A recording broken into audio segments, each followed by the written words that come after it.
하나님 말씀은 신약성경 마가복음 3장 13절에서 19절입니다.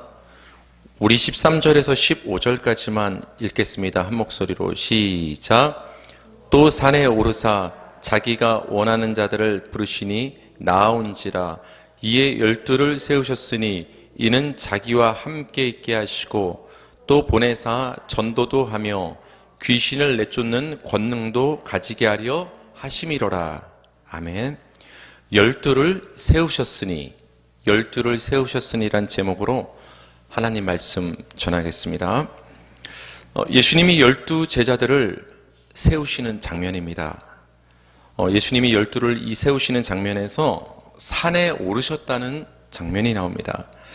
예수님이 산에 오르셨다는 표현은 복음서에 자주 등장을 하는데, 예수님은 산에 올라서 그 산 위에서 사람들에게 말씀을 가르치셨죠. 우리는 보통 산상수훈이라고 이제 부르죠.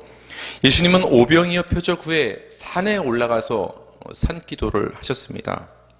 또 예수님은 베드로와 야고보와 요한을 데리시고 산에 올라가셔서 변화하셨죠. 그렇다면 왜 예수님은 산에 오르셔서 다른 곳도 아닌 산에 오르셔서 자기가 원하는 자들을 부르시고 12를 세우셨을까? 우리는 생각해 볼 필요가 있다는 것입니다. 구약 성경에서 산은 하나님의 계시가 임하는 장소가 산이에요. 하나님의 말씀과 계시가 주어지는 곳이 바로 산인 것이에요. 출애굽기 19장 3절입니다. 모세가 하나님 앞에 올라가니 여호와께서 산에서 그를 불러 말씀하시되, 하나님이 산에서 모세를 불러 그에게 이스라엘 백성에게 전달해 줄 그 말씀을 주십니다. 하나님의 계시가 모세에게 임하고 있는 것이죠. 출애굽기 24장 12절입니다. 여호와께서 모세에게 이르시되 너는 산에 올라 내게로 와서 거기 있으라. 내가 그들을 가르치도록 내가 율법과 계명을 친히 기록한 돌판을 내게 주리라. 하나님은 이스라엘 백성들을 가르칠 율법과 계명을 친히 새기신 그 돌판을 모세에게 주시는데 어느 장소에서 주시느냐? 산에서 주십니다. 산이라는 곳은 하나님의 말씀이 주어지는 곳, 하나님의 계명과 율법이 주어지는 장소가 산이라는 것을 우리는 볼 수가 있는 것이죠. 이사야 2장 3절입니다. 많은 백성이 가며 이르기를 오라 우리가 여호와의 산에 오르며 야곱의 하나님의 전에 이르자. 그가 그의 길을 우리에게 가르치실 것이라. 우리가 그 길로 행하리라 하리니 이는 율법이 시온에서부터 나올 것이요 여호와의 말씀이 예루살렘에서부터 나올 것임이니라. 여호와의 산에 오르면 하나님이 그의 길을 가르쳐 주신대요. 산에 오르면 그 산에서 하나님이 가르쳐 주시고 그 시온 산에서 하나님의 말씀이 우리를 향해서 나오고 하나님의 율법이 우리를 향해서 선포되고 가르쳐지는 그 장소가 어디냐? 바로 산이라는 거예요. 이렇게 구약 성경을 우리가 쭉 살펴보니까 모세를 통해서 이스라엘 백성에게 말씀이 임한 장소도 산이요, 하나님께서 율법과 계명을 주신 장소도 산이요, 길을 가르쳐 주시는 장소도 산이라는 것이에요. 따라서 예수님이 산에 오르셔서 원하는 자들을 부르시고 12를 세우시는 이 장면은 의미가 있다는 것입니다. 마가복음 3장 14절입니다. 이에 12를 세우셨으니 이는 자기와 함께 있게 하시고 또 보내사 전도도 하며. 예수님께서 12를 세우신 가장 큰 이유 중에 목적 중에 하나는 그들을 보내서 전도하게 하기 위해서. 전도란 무엇입니까? 하나님의 복음 말씀을 선포하는 것이 전도예요. 12를 왜 세웠냐? 그들을 보내서 세상 가운데서 하나님의 말씀을 선포하게 하려고. 그러려면 제자들에게 무엇이 있어야 되는 거예요? 먼저 말씀을 가진 자가 되어야 되는 거예요. 내가 말씀이 있어야 가서 말씀을 전할 거 아닙니까? 사람은 자기가 가진 것을 내어놓을 수밖에 없는 거예요. 제자들이 말씀을 가져야만 세상에 나가서 말씀을 전할 수 있는 거예요. 그래서 산 위에서 12를 부르시고 12를 세우셨다는 것은 그들에게 말씀을 주시는 장면으로 우리가 이해할 수 있는 거예요. 왜 하필 산이냐? 산에서 그들을 부르시고 그들을 12를 세우심으로 그들에게 말씀을 하나님께서 예수님을 통해서 지금 12에게 주시고 있는 장면이 되는 거예요. 왜? 나중에 나가서 그 받은 말씀을 전해야 하기 때문입니다. 그래서 지금 산이 등장을 하고 있는 것입니다. 또한 열둘이 말씀을 받았다라는 것은 그들이 말씀을 주신 예수님의 백성임을 의미합니다. 즉 예수님은 선생님이시고 그 열둘은 제자가 되지만 더 확장해서 생각하면 예수님은 그들의 왕이 되시고 그 열둘은 예수님의 그 백성이 된다라는 거예요. 그게 말씀이 서로를 연결시켜 주는 거예요. 출애굽기 3장 5절에서 6절 하나님께서 산에서 말씀을 하시는 장면인데 이어지는 그 말씀입니다. 너희가 내 말을 잘 듣고 내 언약을 지키면 너희는 모든 민족 중에서 내 소유가 되겠고 너희가 내게 대하여 제사장 나라가 되며 거룩한 백성이 되리라. 너는 이 말을 이스라엘 자손에게 전할지니라. 모세가 지금 산에서 말씀을 받고 있는데 하나님께 계시를 받고 있는데 그 말씀은 어떤 계시냐? 너희가 너희에게 주는 그 언약을 잘 지키면 너희는 나의 거룩한 백성이 된다. 그러면서 너희는 세상으로부터 구별된 나의 소유된 백성이다. 이 말씀을 하고 있어요. 그 증표로서 주시는 게 말씀인 거예요. 이스라엘 백성과 이방의 많은 민족을 구별시키는 것은 어떤 혈통과 언어로 구분되는 것이 아니라 그들에게 하나님의 말씀이 주어졌느냐, 하나님의 말씀이 주어지지 않았느냐로 구별되는 거예요. 하나님은 모세를 통해서 이스라엘 백성에게만 율법과 계명과 말씀을 준 거예요. 그게 구별이고 거룩인 거예요.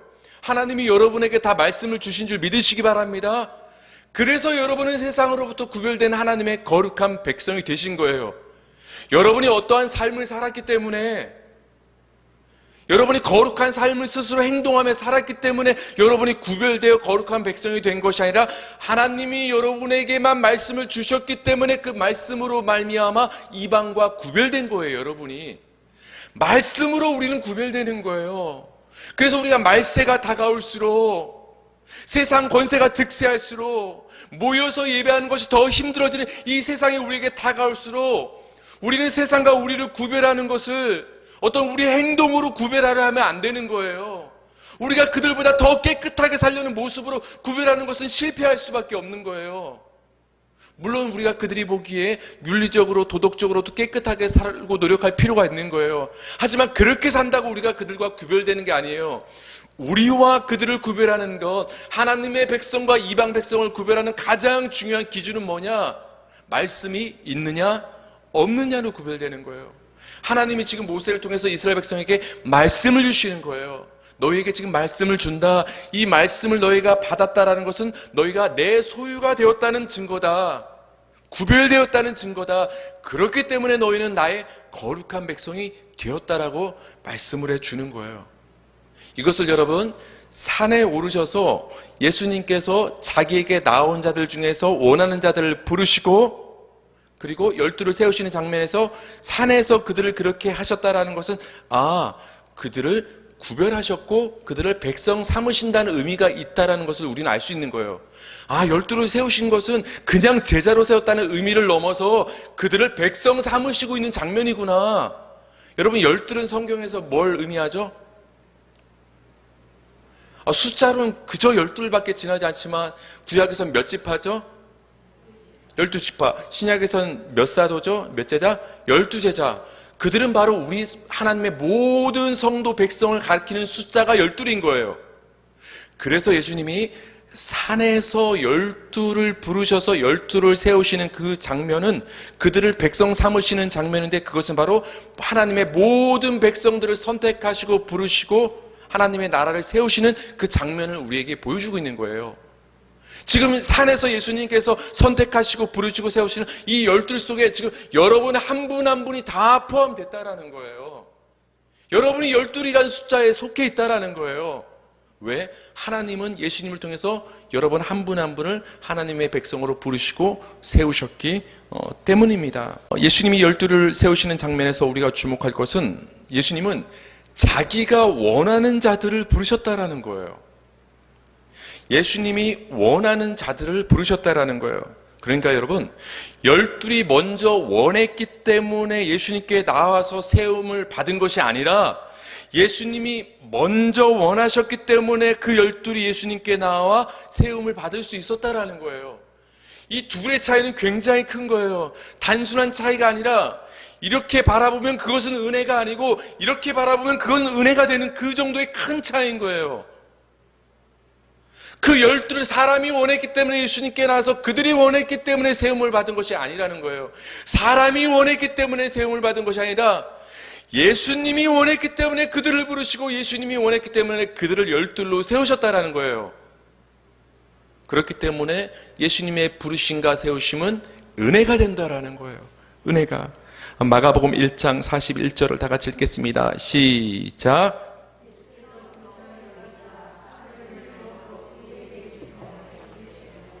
내가 원하노니 깨끗함을 받으라 하시니.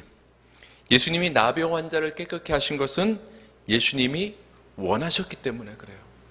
우리 인간이 봤을 때는 나병 환자가 원한 것 같지만 예수님이 원하시기 때문에 그 원하심으로부터 깨끗함이 나오는 거예요. 여러분이 다 깨끗함을 받은 줄 믿으시기 바랍니다. 죄에서 우리가 아무리 원해도 우리는 조금도 우리 자신을 깨끗게 할 수가 없는 거예요. 원한다고 다 되는 게 아니에요. 여러분, 우리 인생을 살아보니까 원한 대로 다 됩니까?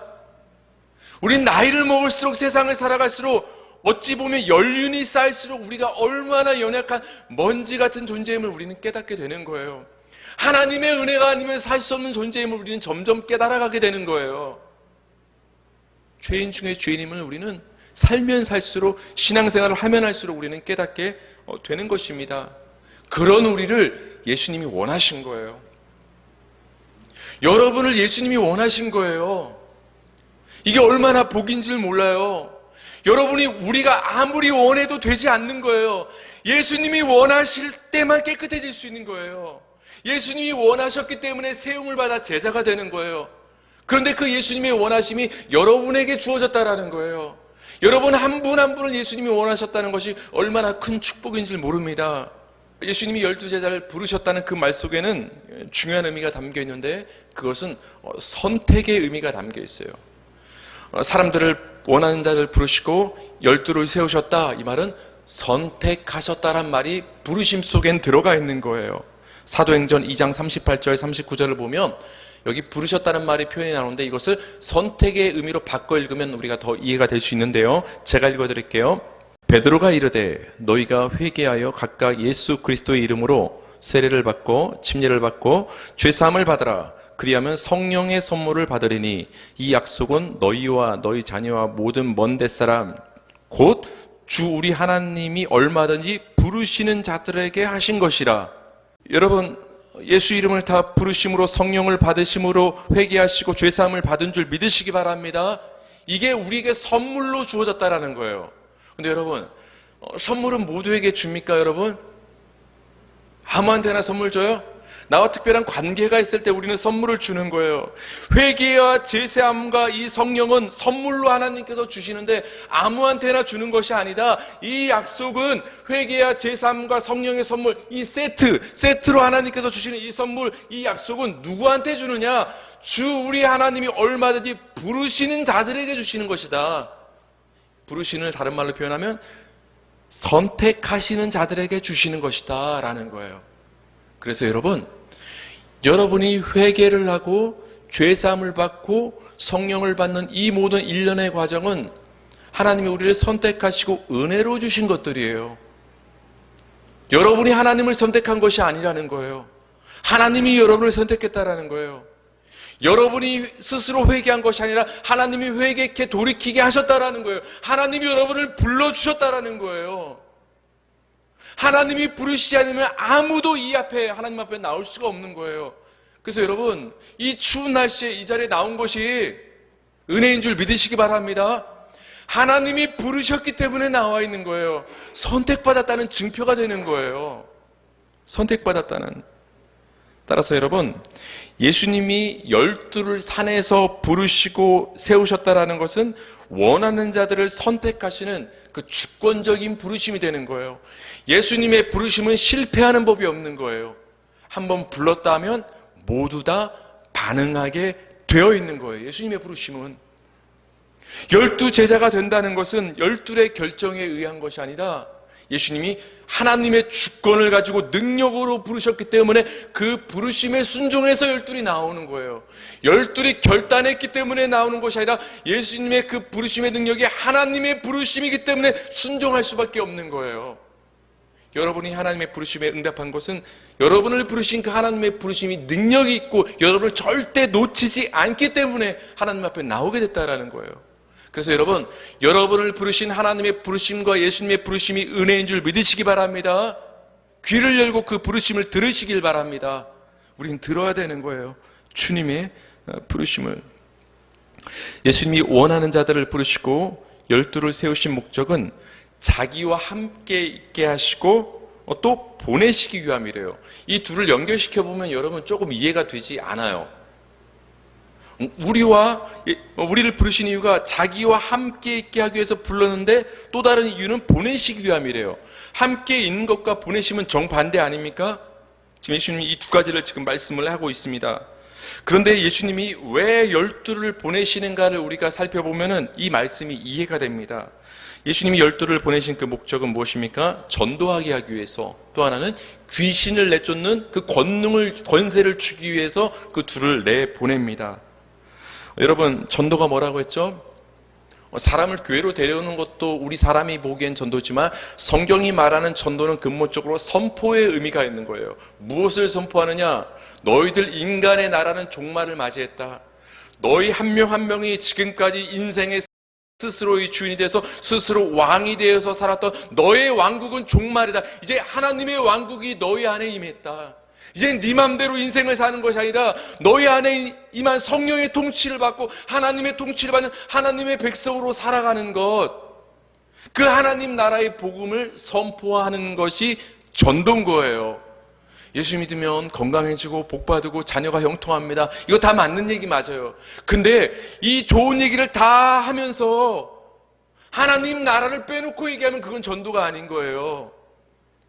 하나님 나라가 우리 마음 가운데 이 땅 가운데 임했다. 그 하나님 나라를 선포하는 것이 전도인 거예요.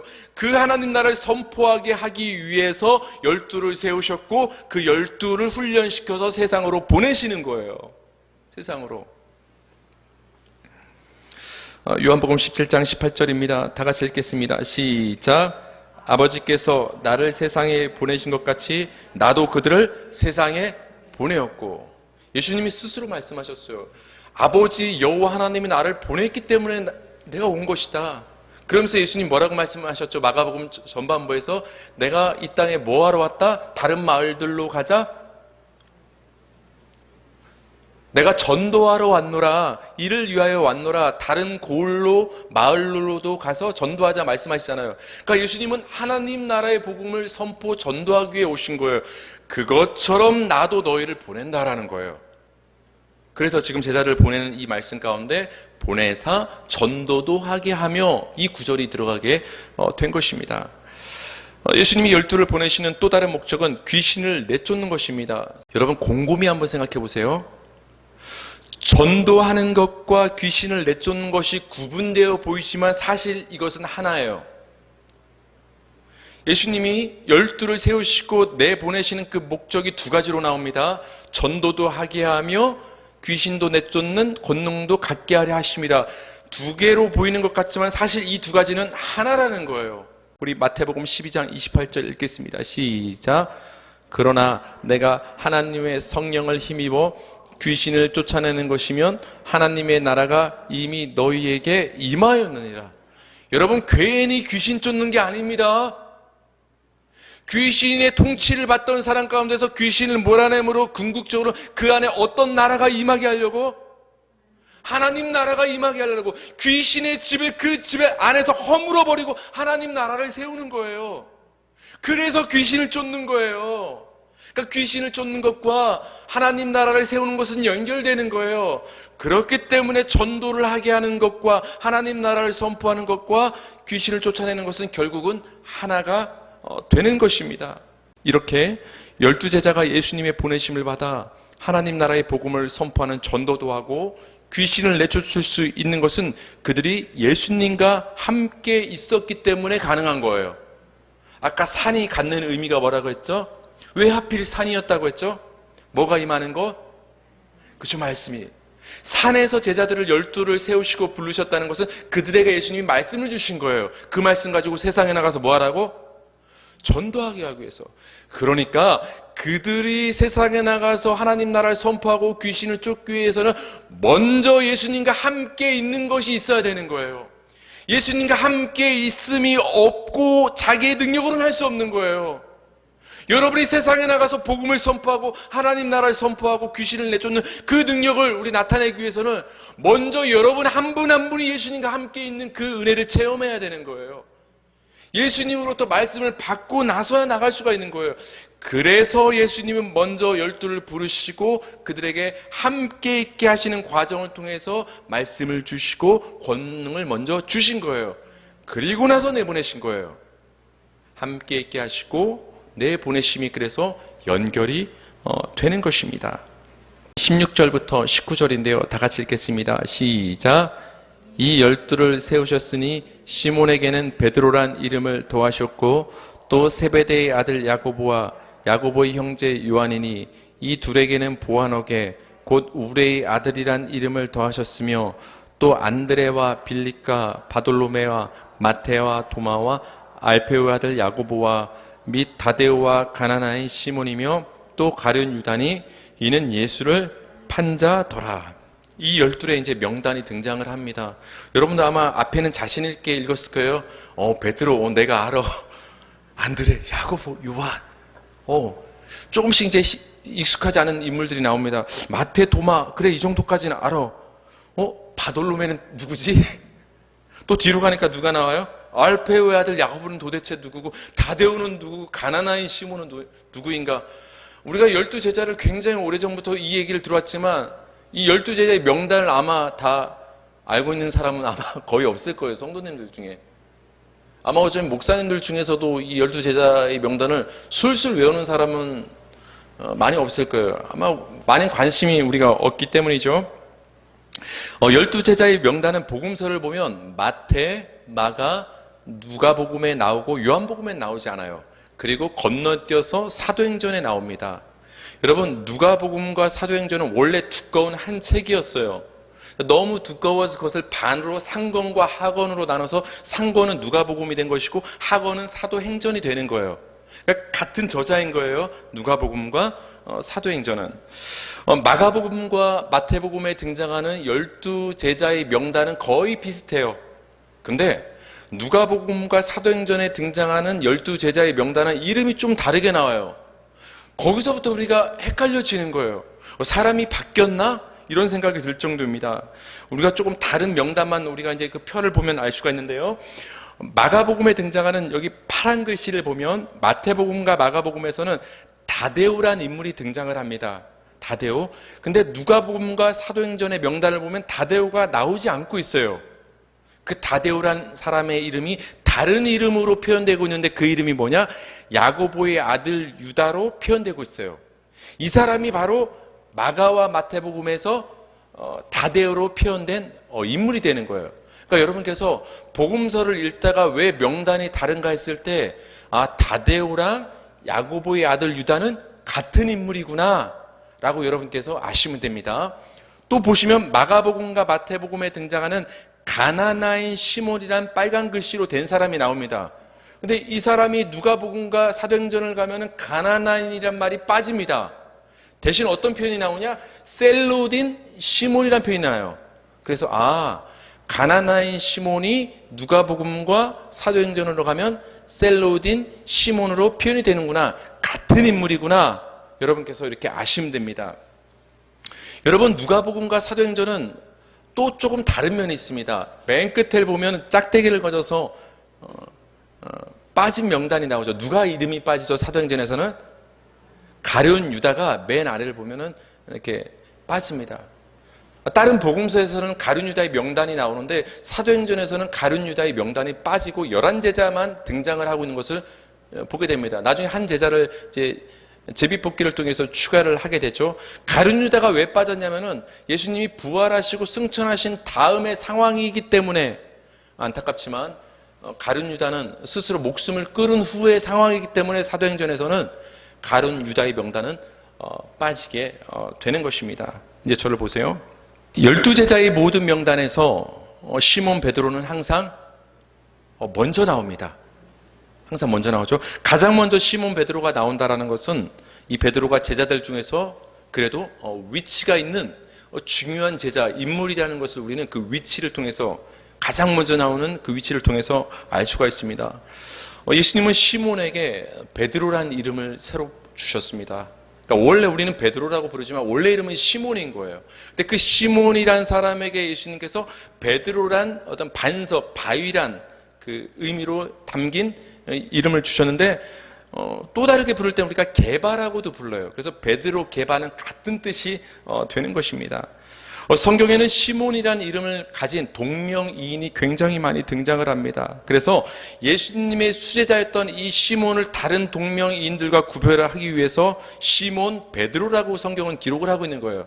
그냥 시몬이라고 쓰면 좀 헷갈릴 수 있지 않습니까? 그러니까 시몬 베드로 혹은 베드로, 이렇게 성경은 우리에게 기록을 해주고 있습니다.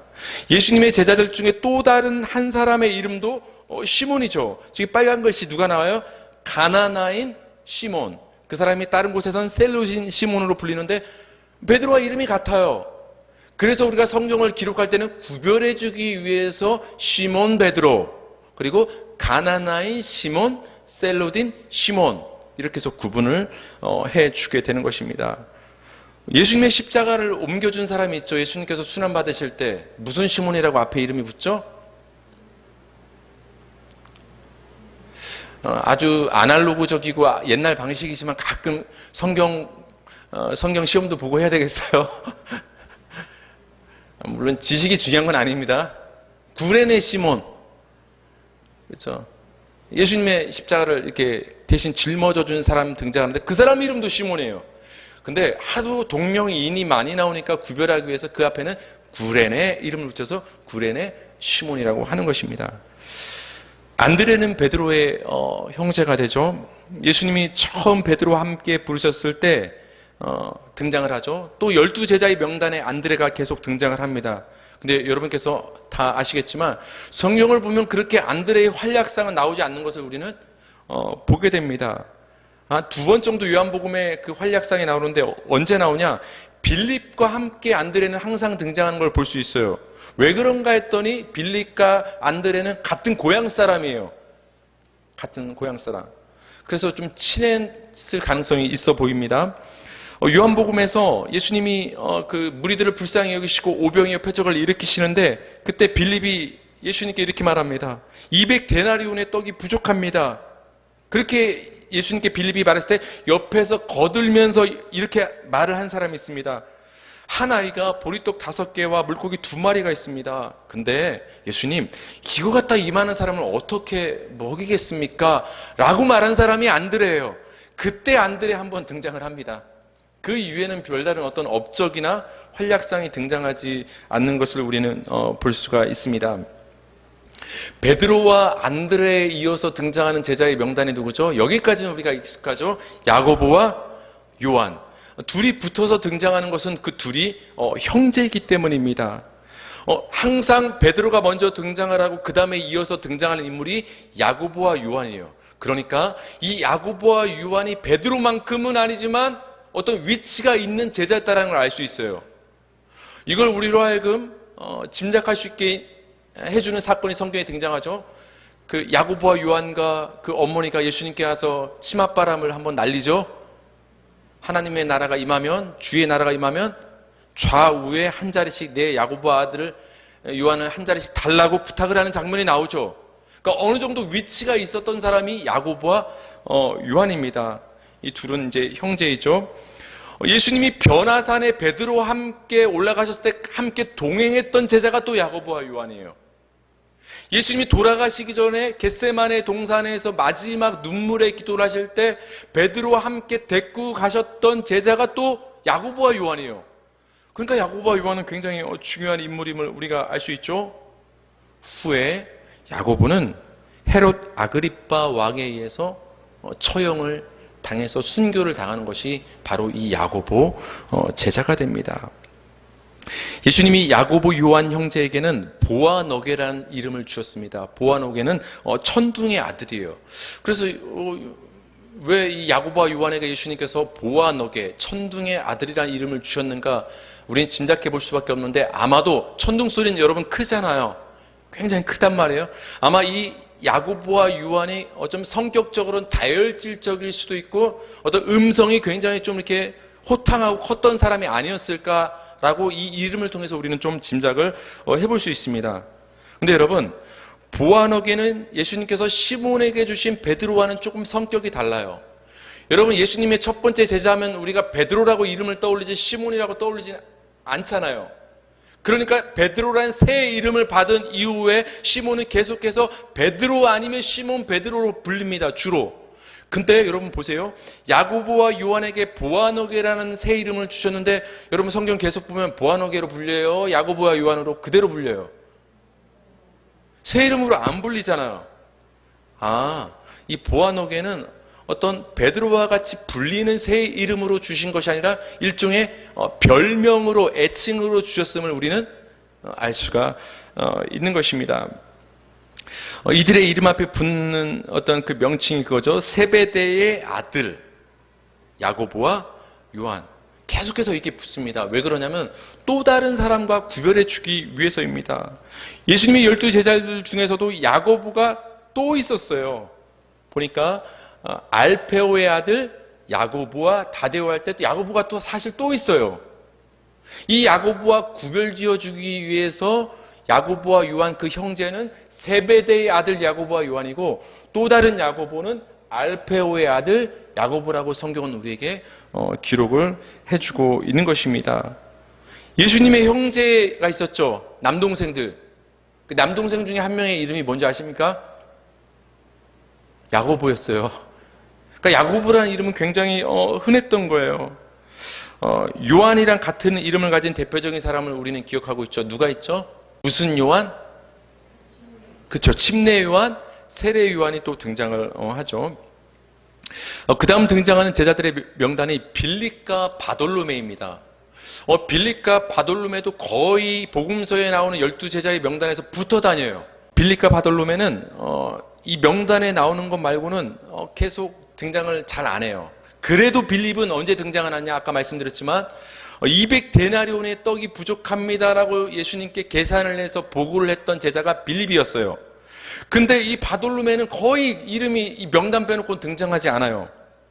근데 우리가 이제 짐작을 하고 추측컨대 이 바돌로메는 아마도 요한복음에 보면 빌립이 메시아 예수 그리스도를 만난 다음에 그 고향 사람 친구 나다나엘에게 달려가서 내가 메시아를 만났다, 함께 가서 보자고 전도하는 장면이 나오는데, 그때 빌립이 전도하는 그 나다나엘, 예수님께 데려가는 그 속에 간사한 것이 없다고 예수님께 칭찬을 받았던 그 나다나엘이 아마 바돌로메일 것이다 라고 우리는 추측을 할 수 있어요. 빌립과 나다나엘은 친했던 것이죠. 그렇기 때문에 후에 복음서가 기록될 때 제자들의 명단 가운데 빌립과 바돌로메가 이렇게 쌍으로 붙어서 기록된다는 것을 우리는 알 수가 있습니다. 그 다음 등장하는 제자가 마태와 도마입니다. 마태는 우리가 너무나 잘 알고 있어요. 세관에 앉아있다가 예수님의 부르심을 받았던 그 제자가 마태이고, 후에 마태복음을 기록한 제자가 마태입니다. 근데 그것 빼놓고 성경엔 또 따로 나오지 않아요. 너무 활약상은 나오지 않습니다. 도마처럼 저는 억울한 사람이 없다고 생각을 해요. 사실 도마와 같은 모습이 우리의 모습인데, 근데 우리는 찬송 부를 때 항상 뭐라고 말합니까? 천국 가는 그날까지 의심 많은 도마처럼 물었네. 그게 우리의 모습인데, 그렇죠? 도마는 우리가 주와 함께 죽으러 가자라고 이렇게 어떻게 보면 무대뽀로 말한 사람이 이 도마예요. 또 주님이 어디로 가시는지 우리가 그 길을 어떻게 알겠습니까? 예수님께 이렇게 담대하게 질문했던 사람이 도마예요. 이 담대한 도마의 질문에 답변하신 예수님의 그 답변이 바로 그 유명한 내가 곧 길이요 진리요 생명이니 나로 말미암지 않고는 아버지께로 올 자가 없느니라. 이 너무나 잘 알고 있는 이 은혜의 말씀의 구절이 왜 나왔냐? 도마의 질문으로부터 나왔다는 거예요. 또 도마가 어떤 그 행적을 갖고 있죠? 예수님의 그 손과 옆구리 그 자국을 만져보지 않고 믿을 수 없다 의심했던 사람이 도마입니다. 그리고 후에 넣어보는 사람이 도마입니다. 도마가 또 한 번 등장하는 장면이 있어요. 언제 나오는 줄 아십니까? 예수님을 향해 나의 주님이시요 나의 하나님이시다. 베드로의 고백과 더불어서 양대 산맥을 이룰 수 있는 예수님을 향한 정확하고 위대한 신앙 고백을 했던 사람이 누군지 아십니까? 도마예요. 그러니까 여러분, 도마 너무 우습게 보지 마세요. 우습게 보지 마세요. 그러니까 어떻게 보면 마태보다는 도마의 활약상이 굉장히 성경에 많이 나오고, 어쩌면 우리들의 모습과 굉장히 닮은 제자가 도마임을 우리는 알 수가 있습니다. 그 다음에 등장하는 제자부터는 우리가 굉장히 낯설어요. 알페오의 아들 야고보, 다데오. 저도 모르겠어요. 알페오는 누구고 도대체, 알페오의 아들 야고보는 도대체 무엇을 했을까? 성경은 우리에게 말해주고 있지 않습니다. 자료가 많이 없다라는 거예요. 다른 세베대의 아들 야고보와 구분하여 그저 알페오의 아들로 구분하고 있다 정도로만 우리는 알 수가 있습니다. 다데오도 명단에 나오는 것 말고는 나오지 않는다고 했죠. 그래서 누가복음과 사도행전에서는 야고보의 아들로 기록될 뿐이다 라고 우리는 알 수가 있습니다. 이제 마지막 제자 명단이 등장을 하는데요, 바로 가나나인 시몬과 가룟 유다가 등장을 합니다. 가룟 유다는 우리가 조금 아는데 가나나인 시몬은 잘 모르죠. 여러분, 가나나인 하니까 얼핏 떠오르는 이미지 단어가 뭐가 있죠? 가나나인 시몬 할 때 가나나인은 그 가나 마을과도 상관이 없고 가나안 땅과도 상관이 없는 거예요. 이 가나라란 말은 무슨 말이냐? 열심자란 뜻이에요. 열심자. 굉장히 열심을 내는 사람, 그게 가나나인이 갖고 있는 뜻이에요. 그러니까 가나나인 시몬을 풀어 말하면 굉장히 열심을 내는 열성적인 사람 시몬, 이런 뜻이 되는 거예요. 근데 여러분, 역사적으로 예수님의 시대에 어떤 당파 무리가 있었냐면은 셀로 땅이 있었어요. 열심 땅이 있었어요. 그들은 어떤 목적을 가지고 모인 사람들이냐면은 그 당시 유대가 로마의 압제와 식민지를 받고 있기 때문에 우리 유대가, 이스라엘이 해방을 해야 된다. 식민지를 벗어나야 된다. 우리 민족이 해방을 해야 된다 해서 옛날 우리 그 윤봉길, 안중근 의사처럼 우리 민족의 독립을 위해서 싸웠던 것처럼 유대의 독립을 위해서 굉장한 열심을 내는 그 당파가 열심당인데, 그 열심당에 속해 있던 사람 중에 한 사람이 누구냐? 가나나인 시몬이 되는 거예요. 열심자 시몬. 그 출신이 어떤 출신인가를, 어떤 활동을 했던 사람인가를 그 명칭을 통해서 우리는 알 수가 있어요. 그래서 누가복음과 사도행전에서는 그 용어를 셀로딘 시몬이라고 나옵니다. 여기서 셀로딘 시몬 할 때 이 셀롯이 열심당이란 말이에요. 열심당. 열심당파에 속했던 시몬이라는 사람이 예수님의 부르심을 받아서 제자가 되었구나. 그래서 우리가 그 명칭을 통해서 우리는 알 수가 있는 것입니다. 가룟 유다, 예수님을 판 제자이죠. 사도행전에 나오는 12제자의 명단에서는 안타깝지만 빠지게 됩니다. 유다라는 이름 앞에 또 가룟이란 말이 불렀죠. 이것은 역시 가룟 유다의 그 출신지를 표현하는 말이에요. 가룟 출신의 사람이 바로 이 유다구나를 표현하는 것이 바로 이 가룟이란 말에 담긴 의미가 되는 거예요. 왜냐하면 성경에 유다라는 사람이 굉장히 많이 등장을 하고 있기 때문에 구별지어서 가룟 유다라고 얘기를 하는 것입니다.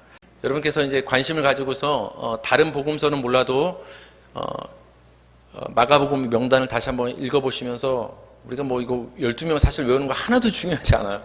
하지만 우리가 긴 세월 신앙생활 했지만 12제자의 명단을 우리가 잘 관심 없이 보고 지내오지 않았습니까? 그래서 오늘 말씀을 기억하시면서 댁에 돌아가셔서 명단을 한번 차근차근 둘씩 짝을 지어서 생각을 해보시고 그들이 나와 얼마나 닮아 있는가 한번 돌아보는 여러분 되기를 바랍니다.